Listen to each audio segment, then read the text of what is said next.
నువ్వు ఎవరికీ చెడు చెయ్యకపోయినా ఈ బాధ నీకే ఎందుకొచ్చింది?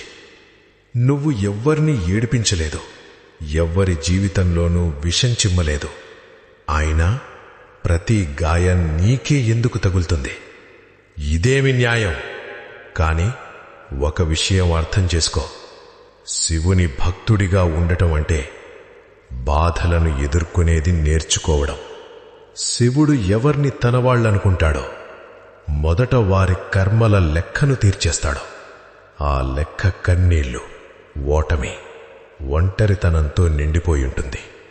నువ్వు కుంగిపోయింది నువ్వు చెడ్డవాడివి కాబట్టి కాదు, నువ్వు మంచివాడివి కాబట్టి. శుద్ధమైనది మాత్రమే కరిగించబడుతుంది. పాపం చేసిన వాళ్ల సమయం కూడా వస్తుంది. కాని శివుని ఆశీర్వాదం పొందినవాడు ముందుగా అగ్ని